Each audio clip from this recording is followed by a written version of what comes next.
Hello साथियों, नमस्कार। प्रत्येक कर्मचारी को फरवरी मार्च के महीने में आयकर गणना पत्रक भरना होता है। आइए आज अत्यंत सरल तरीके से बताएंगे कि आयकर गणना पत्रक कैसे भरा जाता है। आप फॉर्म देख रहे हैं, आयकर गणना पत्रक वित्तीय वर्ष 2022-23, कर निर्धारण वर्ष 2023-24। वास्तव में आयकर गणना पत्रक भरने के पूर्व आपको अपनी एनुअल पे स्लिप निकलवा लेनी चाहिए। एनुअल पे स्लिप निकालने के लिए हमने वीडियो बनाया है, आप देख सकते हैं कि एनुअल पे स्लिप कैसे निकालती हैं। एनुअल पे स्लिप जैसा कि किसी मान लीजिए कर्मचारी की ये एनुअल पे स्लिप आप स्क्रीन पर देख पा रहे हैं। इस एनुअल पे स्लिप में आपको क्या क्या देखना है, इसमें सबसे महत्वपूर्ण है आपका जो वेतन है, बेसिक पे, डीए और आपका एचआरए।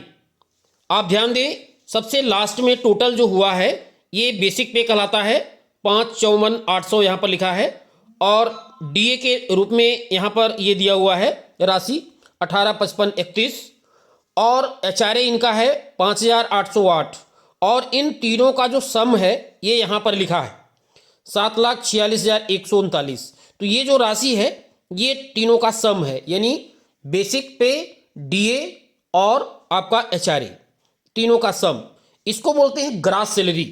तो इस ग्रास सैलरी की आपको जरूरत पड़ेगी। इसके अलावा और किन किन चीज़ों की जरूरत पड़ेगी ध्यान से देखें, क्योंकि इनका यहाँ पर देखें 11,516 ये रिकवरी हुई है, इसकी भी जरूरत पड़ेगी। इसके अतिरिक्त इनका प्रोफेशनल टैक्स कटा है 2,500 रुपया, इसकी भी जरूरत पड़ेगी आपको, और ये कहलाता है आपका जीआईएस 2,400 रुपये। इसके अलावा एनपीएस की राशि है कितना, 74,034। तो इन सभी की जरूरत पड़ेगी आपको आयकर विवरण पत्रक भरने में। तो इसकी मदद से हम लोग भरते हैं। सबसे पहले आप देखें, इस फॉर्म में सबसे पहले आपको अपना नाम, पद और पैन नंबर, इसके अलावा कार्यालय का नाम, स्थायी पता, आधार कार्ड नंबर, ये सब जानकारियां फिलअप कर लें। ये फिलअप करने के बाद अब देखिए आप यहाँ, ये पूरे ओल्ड टैक्स रिजीम में है, ध्यान दें। अब इसमें वेतन, सबसे पहला जो बिंदु है वेतन से आय, ग्रॉस सैलरी इनकम आपको सबसे पहले लिखना है। इसमें क्या क्या जुड़ा हुआ है देखिए, वेतन, महंगाई भत्ता और एचआरए, ये तीनों चीजें इसमें जुड़ी हुई हैं। तो ये इससे हम नोट करेंगे, ये कहाँ पर है राशि 7,46,139। आप ध्यान दें, ग्रॉस सैलरी, तो 7,46,139 इसको यहाँ पर नोट कर लें, यहाँ पर 7,46,139। इसके बाद एरियर के रूप में ध्यान दें, इनके पे स्लिप में लिखा हुआ है एरियर के रूप में 24,701 रुपया। तो ये एरियर की राशि भी आप यहाँ पर नोट कर लें, एरियर की राशि है 24,701 रुपया। अब इसके बाद इन दोनों का टोटल हो जाएगा, और इन दोनों का जो टोटल है उसको यहाँ पर आपको लिखना है। ये आ रहा है कितना, देखिए 77, दोनों का जोड़ दें, 77,0840, ये हो गया इन दोनों का सम। ये दोनों का सम आपको लिख लेना है। इसके पश्चात अब ध्यान दें आप, घटाओ मकान किराया भत्ता, क्योंकि मकान किराया भत्ता इनका घटाने का मद नहीं है, इसमें रिकवरी एक अलग ऑप्शन मैं लिख दे रहा हूं, इसके स्थान पर रिकवरी ऑब्लिक करके रिकवरी, क्योंकि इनकी रिकवरी हुई है और रिकवरी यहाँ पर कहीं लिखा नहीं हुआ है, इसलिए रिकवरी, इनका रिकवरी दिया हुआ है कितना, 11,516। ध्यान दें, 11,516 ये रिकवरी की राशि है। स्टैंडर्ड डिडक्शन, वैधानिक छूट जो है ये 50,000 रुपये सबके लिए है, ये 50,000 रुपये लिख दीजिए। इसके बाद प्रोफेशनल टैक्स इनका 2,500 रुपया, 2,500 रुपया ये हो गया, और इन तीनों का सम आपको लिखना होगा, यहाँ पर तीनों का सम आएगा।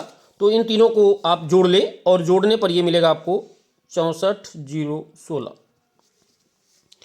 तो ये तीनों राशियां घटने वाली हैं, यानी इन तीनों का जो सम आया है 64,016, इसको यदि हम 7,70,840 में घटा दें तो हमें मिल जाएगा क्या, 2 नंबर में जो लिखा हुआ है कर योग्य वेतन, टैक्सेबल सैलरी कैसे मिलेगी, यानी यहाँ पर टैक्सेबल सैलरी के रूप में हमें जो लिखना है राशि, ये 7,70,840 में 64,016 को हम घटा रहे हैं। तो घटा लीजिए, घटाने से हमें मिल रहा है 706, यानी 7,06,824 ये राशि मिलेगी।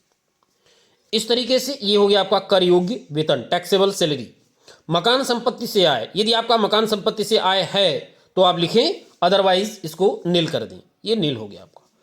अन्य आय, राष्ट्रीय बचत पत्र की ब्याज, बैंक बचत सावधि जमा खाता, कोई भी इस तरीके का आपका मद है तो उसको आप यहां पर लिखें, अदरवाइज नील कर दें। इसके बाद अब ध्यान दें, यहां पर इस बॉक्स में क्या आएगा, 2 धन 3 धन 4, यानी कर योग्य वेतन, मकान संपत्ति से आय और अन्य आय, इन तीनों का जोड़ जो है यहां पर आएगा। तो इन तीनों को जोड़ लें, लेकिन यहां पर ये भी नील है और ये भी नील है, तो इन तीनों का सम इसी के बराबर आ जाएगा, यानी 7,06,824, इतना ही आएगा। इसको आप लिख दें यहां पर। अब ये पांचवा जो मद है, घटाओ गृह निर्माण पर ब्याज, यदि है तो इसको आप लिखें और नहीं है तो आप इसको भी नील कर दें। और इस प्रकार से सकल कुल आय, ग्रास टोटल इनकम, अब आपकी इसमें 7,06,824 में आपको यहाँ पर जो राशि होती है उसको घटाना होता है, क्योंकि ये राशि नहीं है इसलिए इतना ही आ जाएगा यहाँ पर 706,824। इस तरीके से ये आप 6 नंबर तक आपका काम हो गया। अब आए 7 नंबर में, ये 80C कहलाता है। अब इसमें क्या क्या आपको भरना है, देखिए जीआईएस की राशि, देखिए इनके जीआईएस की राशि एनुअल पे स्लिप में इनका लिखा हुआ है कितना, 2400 रुपया, तो यहाँ पर आप लिख दें 2400 रुपया जीआईएस, ये जीआईएस हो गया 2400 रुपया। इसके अलावा जो भी आपका इसमें देख लें, राष्ट्रीय बचत पत्र योजना है, बीमा प्रीमियम और पीपीएफ है, राष्ट्रीय बचत पत्र जो भी आपका है उसको यहाँ पर लिखना चाहिए। इनका पीपीएफ दिया हुआ है, पीपीएफ इनका 1.5 लाख इन्होंने पीपीएफ में जमा किया है, तो 1,50,000 यहाँ पर लिख दीजिए, 1,50,000। इसके अतिरिक्त अब इनका एनपीएस, आप ध्यान दें, एनपीएस की राशि इनके एनुअल पे स्लिप में लिखा है 74,034, इस पर आपको विशेष ध्यान देना है। ये जो एनपीएस की राशि है 74,034, इसको आपको 2 भागों में ब्रेकअप करना होगा, 50,000 अलग करना होगा और 50,000 से अधिक जितना है उसको अलग कर लें। तो ये इस तरीके से 50,000 को यदि इसमें से निकाल देंगे तो ये आ जाएगा कितना, 24,034। तो यहाँ पर 80C में 24,034 आएगा और 50,000 कहाँ जाएगा, इसको देख लें आप। बी नंबर में अतिरिक्त छूट जो लिखा हुआ है, इसमें एक कॉलम है 3 नंबर में 80CCD1B, राष्ट्रीय पेंशन योजना एनपीएस, क्योंकि इसकी लिमिट 50,000 है इसलिए इसमें आपको कितना लिखना है, 50,000। ये एनपीएस का पार्ट है, 50,000 यहाँ, और 50,000 से अधिक जितना भी है, 50,000 से अधिक इनका है 24,034, तो इसको आप यहाँ पर ऑब्लिक करके यहाँ एनपीएस लिख दें 80C में, और यह आ गया आपका कितना, 24,034। इस तरीके से एनपीएस भी आपका ये क्लियर हो गया। इसके अलावा और भी जो इसमें मद दिए हुए हैं आप देख लें, यदि इनमें आपने इन्वेस्टमेंट किया है तो निश्चित रूप से आप उन मदों में जो राशि है उस राशि को यहाँ पर दर्ज करें। अब इस तरीके से आप इनका जोड़ लें, ये 7 का ए नंबर कहलाता है और ये 7 का बी नंबर। 7 का ए जितना सम है उसको यहाँ लिखना है और 7 का बी जो है उसका सम यहाँ लिखना है आपको। इसका सम कर लीजिए, तो इसका सम पहले यहाँ लिख लें कितना आ रहा है, और इसका सम करने पर आ रहा है 1,76,434, 1,76,434। लेकिन ध्यान ये देना है, यहाँ पर लिखा हुआ है मैक्सिमम रिबेट आपको केवल 1.5 लाख ही मिल सकता है। तो 1,76,434 में 1.5 लाख से जो ऊपर है उसका कोई मतलब नहीं है। तो यहाँ पर ए में केवल कितना आएगा, 1.5 लाख ही आएगा, 1,50,000। तो इस तरीके से ये 1,50,000 हो गया। बी नंबर में आप देख लें, यहाँ बी का पूरा सम कर लें और इसका भी सम केवल कितना आएगा, 50,000 आपका ये सम हो गया, 50,000। 50,000 है ये 50,000 हो गया। कुल कटौती, अब यहाँ पर ध्यान दें, कुल कटौती आपको यहाँ लिखना है। कुल कटौती कितना हो गई, 1.5 लाख ये और 50,000 ये, ए और बी दोनों जुड़ जाएगा। 7 का ए और 7 का बी, 7A का सम ये वाला कहलाता है और 7B ये कहलाता है 50,000। तो 1.5 लाख और 50,000 जुड़ करके ये कितना हो जा रहा है आपका, 2 लाख रुपया। तो यहां पर आप लिख दें 2 लाख रुपया।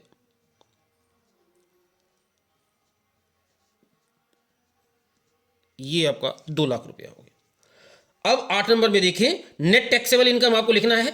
ये 6 नंबर में जो लिखा हुआ है 7,06,824, ध्यान दें, इस 7,06,824 में आपको घटाना है ये 2 लाख रुपया। ये जब घटा देंगे तो आपको मिल जाएगा कर योग्य शुद्ध आय। यहाँ लिखा भी हुआ है 6 - 7 का ए और बी। तो 7,06,824 में से आप घटा दीजिए और घटाने पर आपको ये मिल जाएगा कितना, 5,06,824। 5,06,824 आपको कर योग्य शुद्ध आय, नेट टैक्सेबल इनकम इतना निकल के आ रही है। अब अगले पेज में चलते हैं। ये 5,06,824 ही ये आपका अगले पेज में चला जाएगा।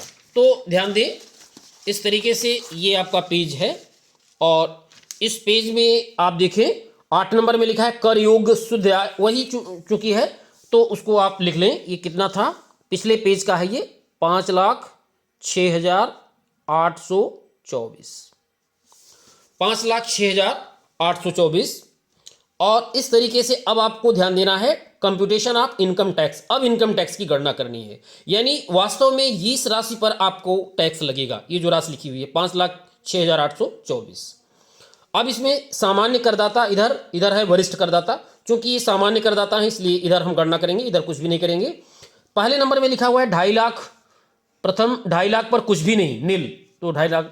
इसके बाद 2.5 लाख से 5 लाख पर कितना लगेगा, 5%। अब चूंकि इनका जो इनकम है 5 लाख से ऊपर है, इसका मतलब 2.5 लाख और 5 लाख के बीच में इनका कितना हुआ, 2.5 लाख।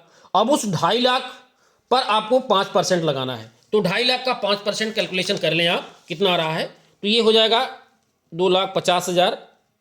2,50,000 का 5% आप निकाल लें, और 5% जब आप निकालेंगे तो कितना आ रहा है, ये 25 पंजे 125, 12,500 रुपये। ये 12,500 रुपये आपको कैलकुलेट करके यहाँ पर लिखना है 12,500 रुपये, ये हो गया 12,500।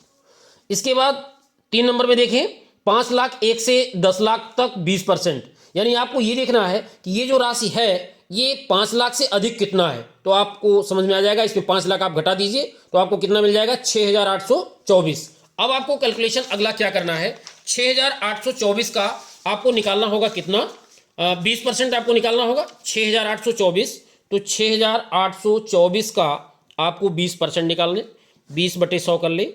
और ये कैलकुलेशन जब करेंगे आप 20 पंचे 100 और 5 का इसमें भाग लगा दीजिए, और इस तरीके से निकल के आएगा 1,364.80। और इसको आप 10 के पूर्णांक में पूर्णांकित कर दीजिए तो ये 64 कितना हो जाएगा, 70, 1,370। तो आपको डायरेक्ट क्या लिख देना है, 10 के पूर्णांक में पूर्णांकित करते हैं 1,370, ये राशि आपको यहाँ पर लिखना होगा 1,370, ये राशि। अब अगला जो कॉलम है ये देखिए 10 लाख से अधिक, तो इससे तो कोई मतलब ही नहीं है क्योंकि इनका इनकम जो है 10 लाख से कम है, तो ये 2 टैक्स लग रहे हैं, इन दोनों का सम आपको कर लेना चाहिए। और इनका जब आप सम करेंगे तो कितना आएगा, ये देखिए 12,500 और 1,370, इन दोनों को आप जोड़ लीजिए तो इनका जोड़ आ जाएगा 0, 7, 5, 3, 8, 2, 1, 3 और 1, 13,870। अब यहाँ पर देखिए क्या लिखा है 9A में, आयकर net tax payable rebate. Rebate कब मिलता है, रिबेट तब मिलता है जब इनकी इनकम 5 लाख से कम रहती, लेकिन चूंकि इनकी इनकम 5 लाख से अधिक है इसलिए 12,500 का जो रिबेट है ये इनको नहीं मिलेगा, और कुल मिलाकर के इनका जो नेट टैक्स पेबल है वो इतना ही रहेगा 13,870। तो यहाँ पर कितना जाएगा 13,870, 13,870 ही रहेगा। अब इसके बाद आपको क्या करना है, 4% शिक्षा चिकित्सा उपकर लगाना है, यानी 13,870 का आपको अभी 4% निकालना होगा।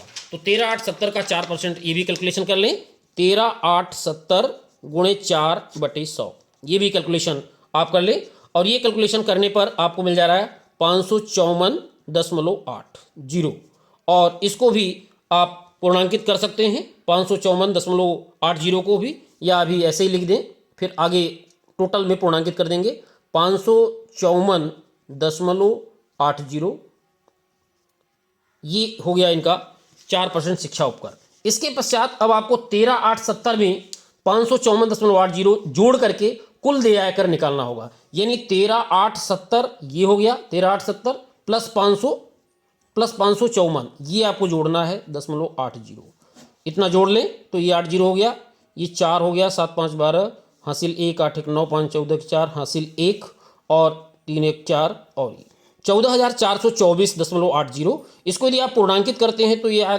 निकल के आता है 14,400 कितना 30, ये निकल के आएगा। और इस तरीके से यहाँ पर आप लिखेंगे कुल देय आयकर कितना 14,430, यहाँ पर लिख दीजिए 14,430 रुपया, ये आपका टोटल इनकम टैक्स हुआ। अब अगला जो कॉलम है 10 नंबर, ध्यान दें, राहत बकाया राशि के कर का अंतर, इसको आप नील कर दें। पूर्व में वेतन से काटा गया आयकर नील कर दें। ये आपको टैक्स देना होगा 14,430। शेष भुगतान किया गया आयकर, यदि आपको अपने सैलरी से कटवाना है, balance tax to be deducted from salary, तो यहाँ पर उतना ही आ जाएगा और आपके सैलरी से ये राशि काट ली जाएगी आपकी डीडीओ के द्वारा 14,430। तो यही आपका नेट आयकर है। अब यहाँ पर आपको सिग्नेचर और नेम वगैरह लिख दें, डेट वगैरह लिख दें और इस तरीके से आपका इनकम टैक्स विवरणी फिलअप हो गया। तो कितना आसान था इनकम टैक्स विवरणी भरना। बस ज़रूरत इस बात की है कि आप एनुअल पे स्लिप निकाल लें और एनुअल पे स्लिप की मदद से और इसको एक बार वीडियो को देख लें और यदि कहीं समस्या आती है कुछ भी काम करने में आपको, तो कमेंट जरूर करें। और यदि यह वीडियो अच्छा लग रहा हो तो वीडियो को लाइक करना न भूलें, चैनल को सब्सक्राइब करें, बेल आइकन को प्रेस कर और फिर